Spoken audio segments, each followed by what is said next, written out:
ఎంగిల అమరావతి కథలు.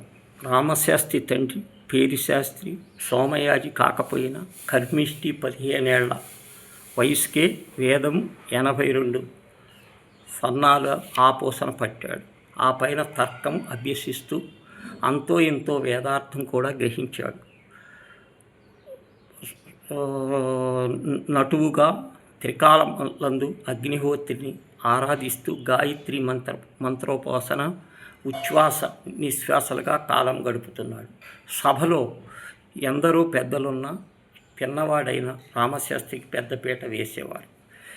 పేరిశాస్త్రి కొడుకుకి వయసు వచ్చింది కదా, వివాహం చేద్దామని సంకల్పించారు. కానీ రామశాస్త్రి మనస్సు వద్దన్నది. సంసారము తుచ్చమైంది అని మనసుకు పదే పదే చెబుతున్న తండ్రి ఆన కాదనటం ధర్మ సమ్మతం కాదని పెళ్లికి ఒప్పుకున్నాడు. అప్పటిదాకా బ్రహ్మచారిగా ఉన్న రామశాస్త్రికి దోవతి కట్టుకోవటం చేత కాకపోతే పెళ్లిపీటల మీద పురోహితుడు కుచ్చిళ్ళు పోసి రామశాస్త్రికి దోవతి కట్టవలసి వచ్చింది. తల్లిదండ్రుల కోరిక తీర్చటం కోసం పిల్లమేళ్ళలో తాడి కట్టాడే కానీ పెళ్ళి అయిన తర్వాత మళ్ళీ తన జపమో తన అనుష్టమో నమో నమో. పేరిశాస్త్రి దంపతులు కొడుకు పెళ్లి చూడటానికి నోచుకున్నారు. కానీ కోడల్ని గడపలోకి తెచ్చుకునే సంబరం చూడకుండా వెళ్ళిపోయారు. అత్తామామ లేని ఇంట దేవమ్మ కోడలుగా అడుగుపెట్టింది. రామశాస్త్రి ధీటైన ఇల్లాలు దేవమ్మ రామశాస్త్రి జపాలకి తపాలకి రోజు 6 గంటలు పడ్డే దేవమ్మ పూజలకి పురస్కారాలకి రోజు 10 గంటలు పట్టేది. దేవమ్మ అత్తింటికి వస్తూ కామాక్షి విగ్రహాన్ని తనతో తెచ్చుకుంది. ఆమె సేవే అనునిత్యము. ఇక రామశాస్త్రి అనుక్షణము ఈశ్వరార్చకుడు. రామశాస్త్రి భార్య నాకు ఇది కావాలి అని అడగదు. ఆమె ఏం చెబితే ఏం చేసి పెడితే అది తింటాడు. దేవమ్మ కామాక్షి విగ్రహాన్ని అమ్మా నీ నివేదనకు ఏం చెయ్యాలి అని అడిగిన తోచింది చేస్తుంది. రామశాస్త్రి ఇష్టమైన దేవమ్మ పూజ కాక భోజనానికి పిలవకపోతే రామశాస్త్రి తండ్రి నా జపం చాలా లేదా అనుకొని తిరిగి పంచాక్షరి మొదలుపెట్టి ఊరందరికీ వాళ్ళు భార్యాభర్తలే. కానీ వాళ్ళు ఎప్పుడూ అలా అనుకోలేదు. ఎవరి జపం వారిది. రామశాస్త్రికి ఈశ్వర ధ్యానం, దేవమ్మకి కామాక్షి స్తపము. కానీ ఈశ్వరుడు కామాక్షి ఆది దంపతులేనని వాళ్ళకెన్నడూ తట్టలేదు. ఒక రోజున రామశాస్త్రి పొలం వెళ్ళవలసిన పని రావటంచే కృష్ణ స్నానానికి మధ్యాహ్నం 11 గంటల వేళ వచ్చాడు. అప్పటికే కృష్ణ రేవంతా నిర్మానుష్యంగా ఉంది.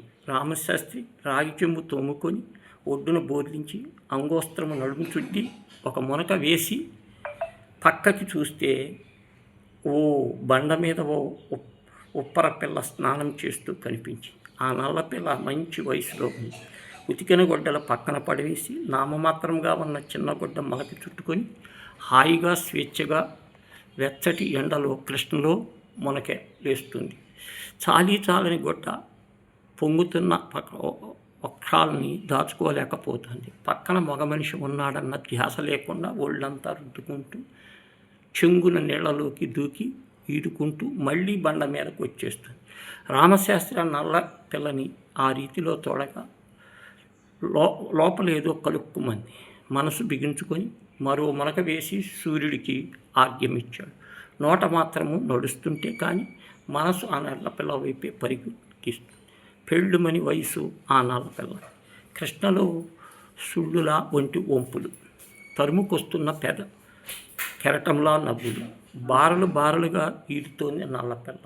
నల్లటి కృష్ణలో నల్ల చేపల దూసుకుపోతోంది. రామశాస్త్రి గాయత్రి సొగటం లేదు. మళ్ళీ పక్కకి తిరిగి చూస్తున్నాడు. ఇంకెవరో చూస్తారన్న ధ్యాస లేకుండా స్వేచ్ఛగా ఆనందంతో కృష్ణలో కలిసిపోతుంది ఆ పిల్ల. కృష్ణ అంతా అందంగా ఉంది. ఆ కన్య అనిపించింది. రామశాస్త్రికి కకావికలమైన మనసుతో ఒడ్డుకొచ్చాడు రామశాస్త్రి. దేవమ్మ అన్నం వడ్డిస్తుంటే భార్యను తదేకంగా చూచాడు. పచ్చటి ముఖం మీద పెద్ద కుంకుమ బొట్టు. కామాక్షి దేనికి పూజ చేసినా గన్నేర్పు. ఆమె కొప్పులో ఎత్తుగా విచ్చుకొని ఉంది. నల్లపిల్లే కాదు శ్రీదేవి కూడా అందంగా ఉంటుంది.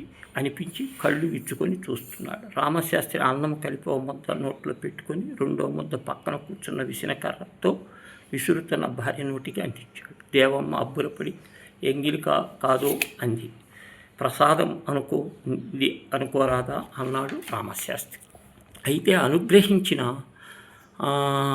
అని నోరోదించటానికి బదులు దోసెడు పట్టింది. రామశాస్త్రి ముద్ద దోసిట్లో ఉంచితే కళ్ళు కద్దుకొని నోట్లో వేసుకుంది ఆమె. రామశాస్త్రి సాయంత్రం దైవ దర్శనానికి వెళ్ళన్నాడు. కానీ లోపల అనేక సందేహాలు. గుడి నిండా స్త్రీలు, వాళ్ళ జడల్లోని పూల చెడు వాసన మండపము నిండా పరుచుకుంది. ధ్వజస్తంభం దగ్గర ఆరు బయట కూర్చున్న పూల వాసనే. గాలి పూలవాన, వెన్నెల పూలవాన. నడుస్తూ అప్పయ్య దీక్షితులు అడుగు కూర్చుంటే నుంచునే ప్రశ్నించేవాడు రామశాస్త్రి తాత. సంసార విషవృక్షం కాదా? అప్పయ్య దీక్షితులు గడ్డం చాటును నవ్వుకొని విషవృక్షమే విషవృక్షానికి అమృత ఫలాలు కూడా కాస్తాయి అన్నాడు.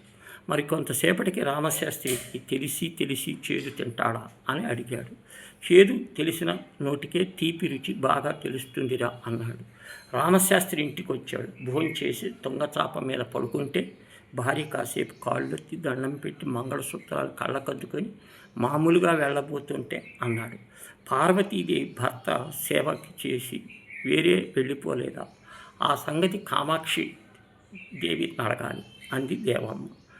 అడగనక్కర్లేదు, నాకు ఈశ్వరుడు చెప్తాడులే అంటూ భార్యని దగ్గరికి తీసుకున్నా. ఆనాటి నుంచి దేవమ్మకి వేరే చాపతో పని లేకపోయింది. మరి 2 సంవత్సరాల్లో ఆ ఇంట అమరేశ్వరుడు బాలచాముండేశ్వరుడు పుట్టాడు.